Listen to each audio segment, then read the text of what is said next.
If you found this video, then you must want to be a clothing reseller, which you are in luck. I am a clothing reseller, and I'm going to share with you some things that you can do to make this a reality.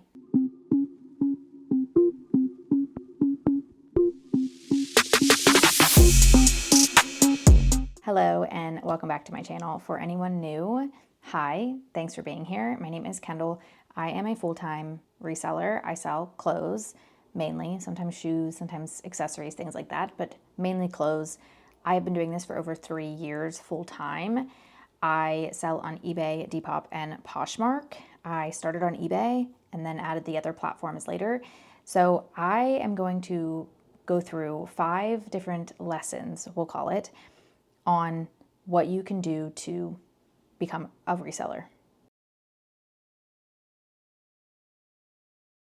So the 5 lessons that I'm going to share today are going to be about platforms, sourcing, photos, listings, shipping, and there is a bonus one, but I will share that at the end. So lesson 1 is pick your platform.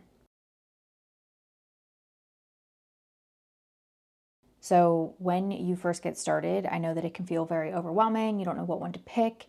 I personally started with eBay and then added Poshmark and then added Depop. I would suggest starting with 1 to 2 platforms. Probably eBay and Poshmark would be the best ones in my opinion. I think that eBay is great because it's very customizable. You can do a lot with it and make it very your own, whereas Poshmark is just very simple and straightforward, which is also great, especially just starting out.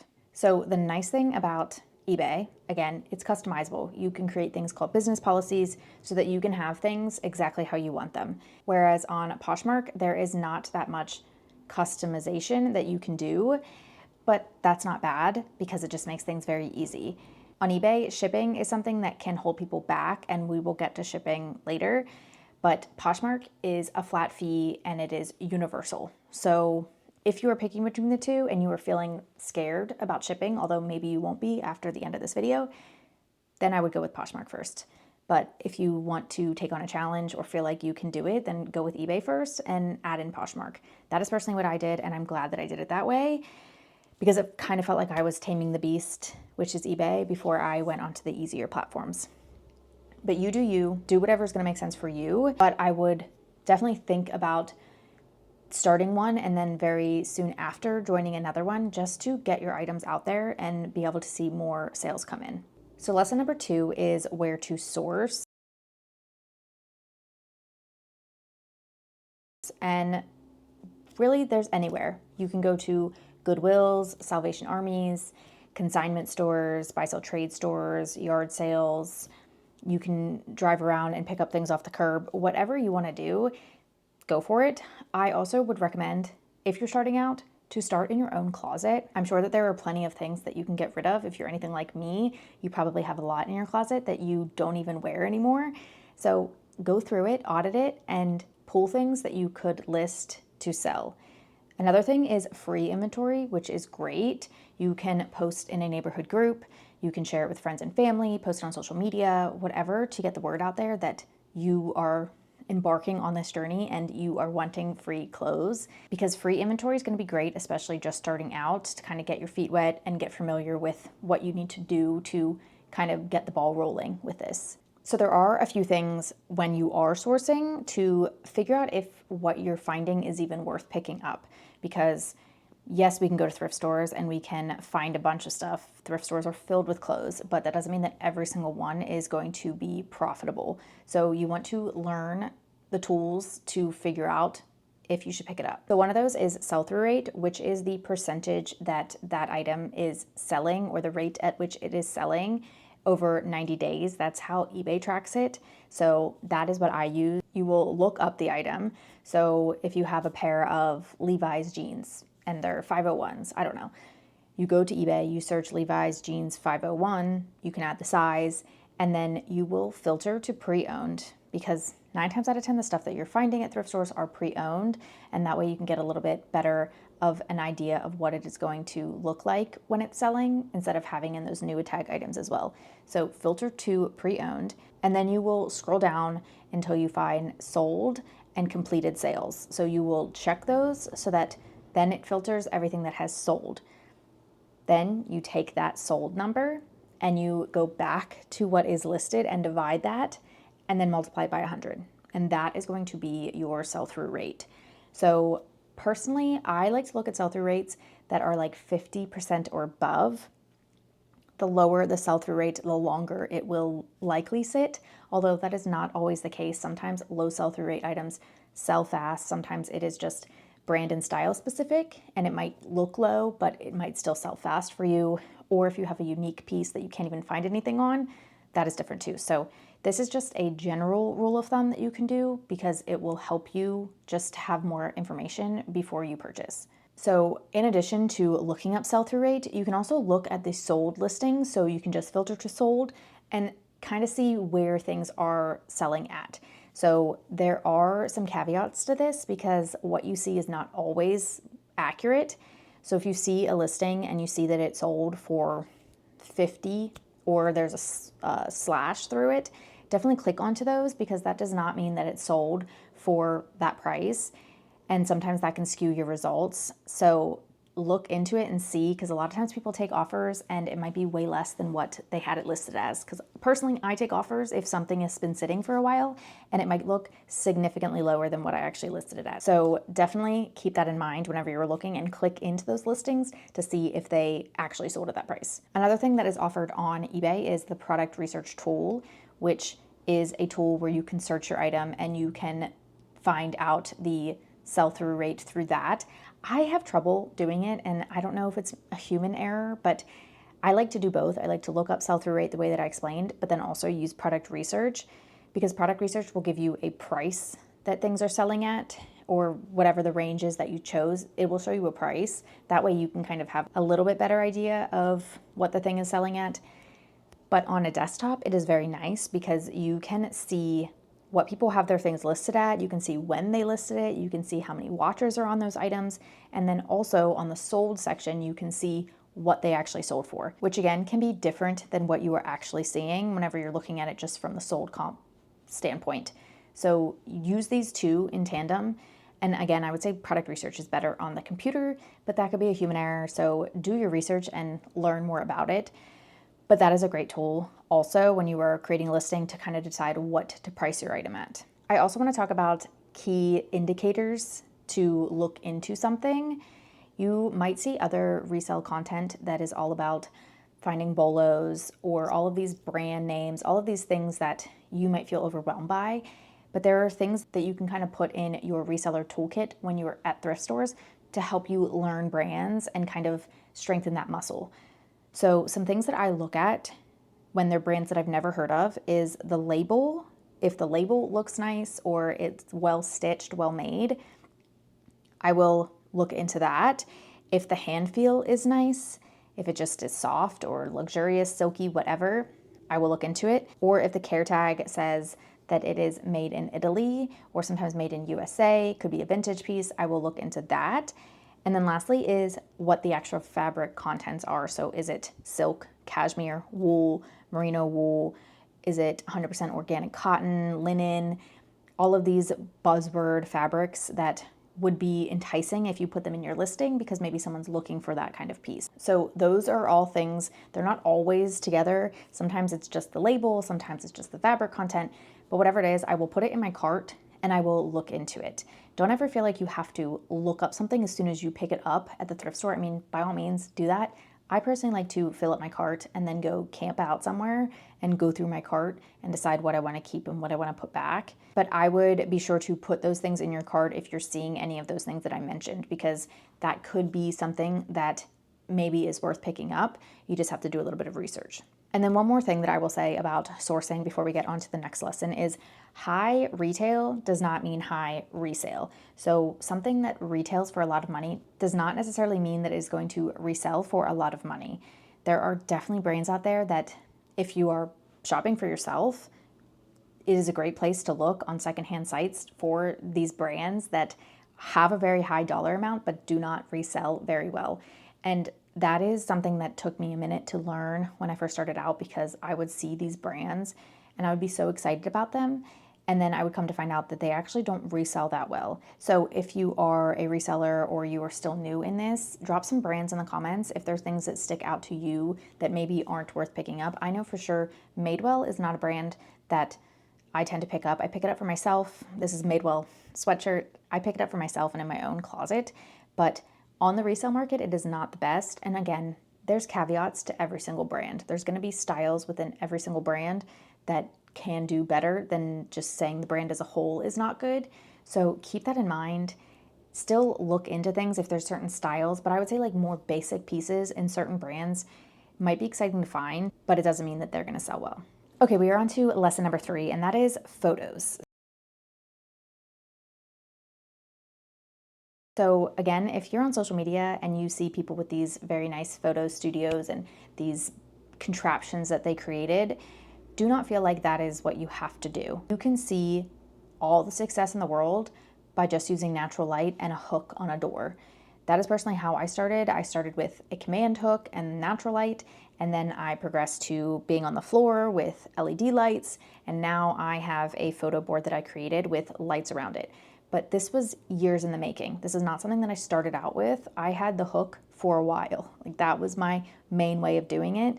And then natural light can become a bottleneck because if it's dark, if you want to shoot at night, if you want to shoot on a dreary day, you can't because the light will not be good. So that is when you can invest in LED lights and do all of that. But it is a process, and don't feel like you have to go and put all this money and invest all this money into it, especially if you're not sure if you really want to do this until you start actually doing it. Also, an iPhone camera is fine. You don't need some nice DSLR, you don't need some Nikon, Sony, whatever. You don't need a fancy camera to do this.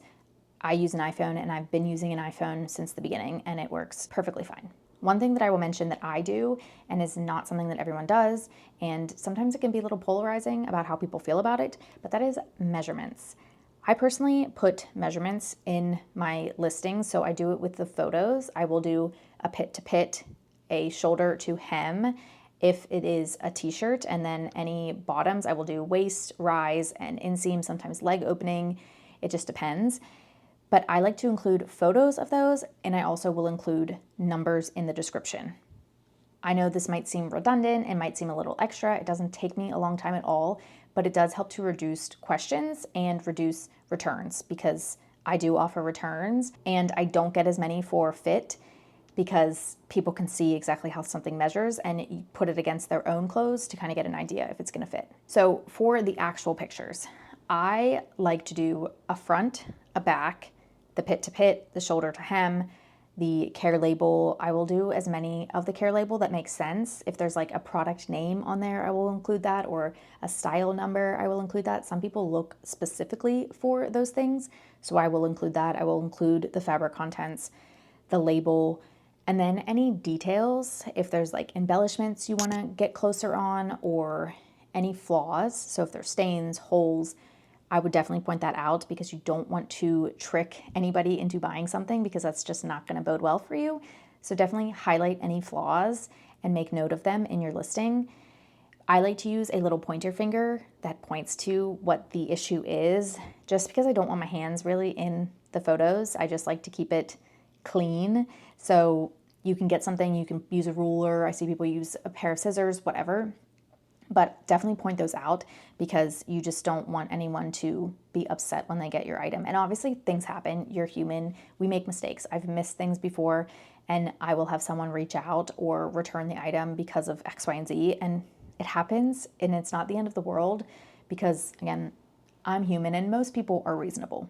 So I would just make sure to point out the flaws and include the measurements, and it should help you when you make a sale for less returns and less disgruntled customers. With photos too, I would say the more the better. eBay likes 8 photos, and that doesn't mean that if you have less, it's not going to push out your listing. It still is, but the more the better. If you think about it from a buyer perspective, when you're shopping, don't you want to see as many photos as you can just to feel really confident? I know that I do because I want to see every angle if I can, because I sometimes am very hesitant to buy something, and the more information I can get, the better.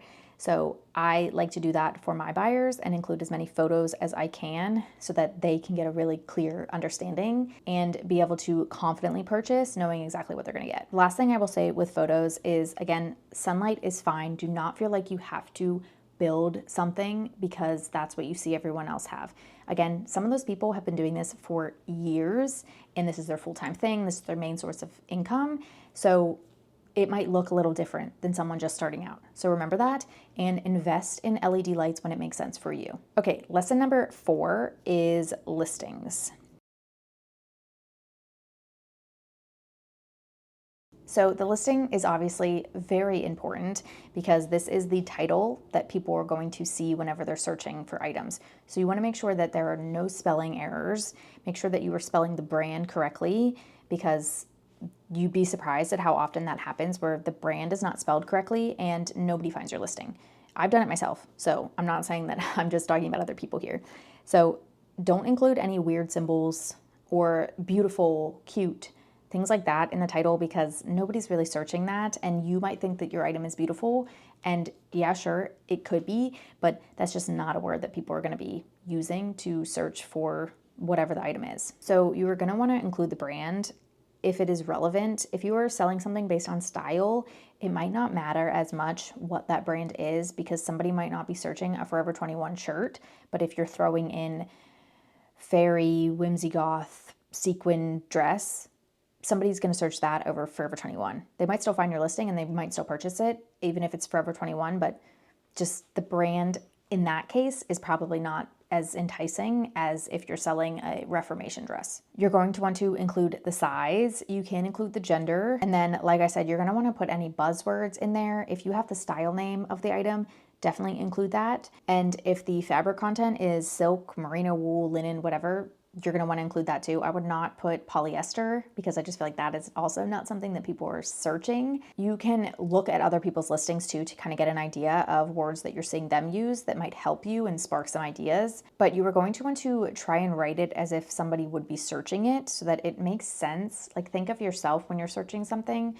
Are you searching mother hustler ankle fray jeans? So maybe put it in that order, if that makes sense, versus throwing random words in order and it not really making sense, but you have all the words there, but it's just in a weird order. Just maybe take a second and think it through in a different way. But also make sure that you have at least 50 characters. I would say maybe even like 60 characters. For eBay, it goes all the way up to 80. And again, just like the photos, fill up the characters if it makes sense and if you have the words to fill it up. I usually have mine be around like 73 to 80. I feel like that is typically where I land, depending on the words that make sense or depending on how long they are. So do whatever makes sense for you, but you are going to want to make sure that you have at least more than 40 to 50 characters.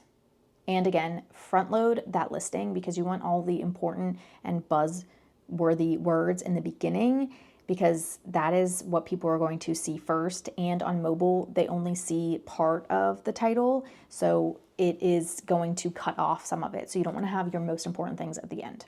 Okay, we are on number 5, which is shipping. And I know that shipping is something that I feel like a lot of people are overwhelmed with and don't know how it works or where to start. One thing I will say is you just have to do it. You just have to try. And I know that that can be very hard and scary and you're afraid of what could happen. I have shipped out the wrong things. I have had so many different errors that have happened that you just have to live and learn because you're not going to be able to have someone teach it to you. And obviously you can do everything you can to avoid any mistakes, but it is inevitable and it's okay, especially if you're just selling clothes. At the end of the day, it is clothes and it is not life or death. So you can just try things out and see what happens. But I will give you some pointers and tips here so that maybe it can help you and you can go into it a little more confident and know what you're doing. So, okay, we're at the shipping stage. So you've made a sale. You've done all the other things that I've said. So back to what I said about eBay and Poshmark, because those are kind of the main ones that I feel like are best for beginners to start with. They have 2 very different shipping systems. So with eBay, there are 2 different things that you can do for shipping. You can do a calculated, which is probably the more beginner friendly one, which is the shipping cost that a buyer sees is based on their location and the weight of the item. So you just need to have the weight correct on your listing. That way, if somebody in California is looking at your listing, they see that the shipping for them is going to be $10 versus somebody that maybe is a state next to you that is going to be $6. So yes, sometimes this can mean that shipping prices are going to be high, and in general, shipping is just going up, at least on eBay. But calculated just does the work for you. It just determines what that price should be based on where that person is located. And this is something that is, I would say, easier out of the two, and something that you can start with while you learn business policies and how to set up your own shipping. But it's not that hard. So start there, make sure that you have a scale so that you can weigh your items and you have that very accurate. I would also always round up on the shipping ounces or whatever the weight is, just because you're gonna have to factor in a poly bag or whatever else, just it's gonna have a little extra weight. So don't do exactly what you see on the scale, just do a little bit more to kind of protect yourself. The other shipping option is flat fee, and this is what I do, and this is something that I didn't do starting out. I started out with calculated, but it is a way that you can kind of create your own policies so that it makes your store look a little more uniform and buyers can know what to expect. So shipping policies are also very easy to make. You just go into eBay, go into your account settings, business policies, and then you can create shipping policies there. So for shipping policies, you will choose the price, you can choose the method of shipping. So I usually do USPS Ground Advantage for everything because I sell clothes and there isn't a need to really do UPS or FedEx or anything that's heavy, anything like that. I just like USPS Ground Advantage, and it also is easy because I just go to my post office and drop off. I don't have to go anywhere else. Look at your different options and kind of assess what makes sense for you. My shipping policies, I have a bunch. So I have $6.79, $7.99, $8.99, $9.99, $10.99, and I might have more in there too. But those are the main ones that I use, and it is just based on different weights. So things that are lighter weight, that are under, I don't even know, now that things are going up, probably like 12 ounces, I will do $6.79. If things are above and maybe like a pound, a little over a pound, I'll do $7.99. A pound and a half might be $8.99, and so on as things get heavier. Obviously, this can mean that I could make a miscalculation if I'm weighing something and pricing something with a certain shipping policy, which means that when it does sell, I could owe a little bit more or pay a little bit more, that difference. I'm okay with that because one, I'm still making a sale, and two, it is usually no more than like $1. But again, shipping rates are fluctuating, so it could be different, but I like to offer a flat fee so that buyers know what to expect when they come to my store, and there is no surprises. And if they shop with me once and they have that rate, they will shop with me again and know exactly what to expect. So shipping policies just allow you to be more customizable with your store and create really what you want and what prices you want to see. So I would start with calculated and then maybe venture into the business policies down the line. Now for Poshmark, like I said earlier, Poshmark is very simple. You don't have to do anything with Poshmark. You don't have to set any shipping policies, anything. Poshmark is a flat fee for the buyer, and that is it. When an item sells, you print out the label and you package it and you ship it out. They use USPS Ground Advantage. You can also get free supplies from Poshmark if you have an account. You can order Ground Advantage supplies. You can also order priority mail supplies from USPS, and you can only use that if you are doing a priority mail label. So do not put a USPS Ground Advantage with priority, or, I mean, you can put a priority label on a plain envelope, but you just can't put a USPS Ground Advantage label on a priority mail envelope or poly bag or box. So keep that in mind. But Poshmark is very simple. You print out the label, you put it on the thing, and you send it out. The one thing with Poshmark is they do have a 5-pound upgrade that you have to make. So if you sell a bundle, for example, and it is over 5 pounds, you will have to upgrade your label. And it's not that difficult, and I do think you pay a little bit, but it doesn't happen that often to me personally, but it is just something to keep in mind as you see somebody adding stuff to a bundle. But Poshmark is very simple. So If you are feeling stressed about eBay, start with Poshmark, but I would encourage you to explore eBay and start with calculated and kind of see how that feels and then upgrade to business policies. Okay, so we are over shipping. Now we are on the packing. So I like to use plain poly bags. I have 2 different sizes. I usually use the one size more than the large size. And then, like I mentioned, I have the free USPS Ground Advantage supplies. I still have some Priority Mail supplies that I had before Poshmark switched. They used to be Priority and now they are Ground Advantage. So I still have some of that. And then I also have boxes and poly bags that are eBay specific. If you have an eBay storefront, you will get a quarterly coupon that you can use for supplies. So nothing you have to worry about right now, but you can get eBay branded things later if you are wanting to feel a little bit more official. I just like to have them. eBay orders go in the eBay bags. Poshmark orders go in the poly bags or USPS Ground Advantage. That's just the way I like to split it, and Depop, because I do sell on Depop too. So that gets the plain poly bags. I just order everything on Amazon. I buy it in bulk. I also use clear poly bags, and I put all of my inventory in clear poly bags, and then that clear poly bag will go into a white one once it sells. So you don't need that much. And you can get a lot of it for free if you sign up for Poshmark. You can get the free supplies. You can create a USPS account and get the free Priority Mail supplies. But it also isn't that expensive on Amazon. So those are things that you are going to need if you're selling clothing. You're going to want poly bags. I would suggest the clear ones just because I personally get a lot of compliments on my shipping and how things are packaged. So if you also want to, then I would do the clear poly bag and then the plain poly bag. That seems to work really well for me. But that is all you really need.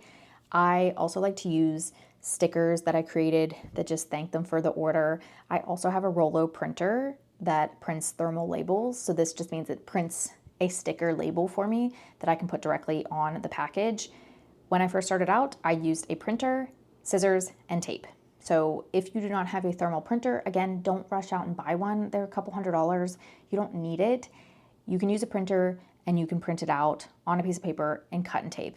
That is what I did for a while until I was seeing a lot more sales and it was becoming, again, a bottleneck where I couldn't get shipping done fast enough because I was seeing more orders. And it was just a very nice upgrade to now have a label printer, and I create my personal stickers through that label printer. So that is another thing that doesn't need to happen right now. You can upgrade it down the line, but it is a great investment for your business. I also am very simple with how I pack. Like I said, everything's in a clear bag. I put it in another bag. I put the sticker on and that's it. I don't include freebies. I don't add any extra nonsense because I don't think it's necessary. I do think that maybe there is value in if you create some sort of coupon code that you can send to people and you can have it in the order, something like that. I would be open to doing, and I've thought about it, but I just have never done it. But I don't think you need all the fancy stuff. So the last thing I will talk about with shipping, and it kind of goes with shipping, but it is just something to note, is communication with your buyer. I wouldn't say that when you ship an item, you need to communicate and message them, but if something happens and you aren't able to fulfill it because you have to cancel it because it's sold, you don't have it anymore, you can't find it, it has flaws that you didn't note, just reach out to your buyer.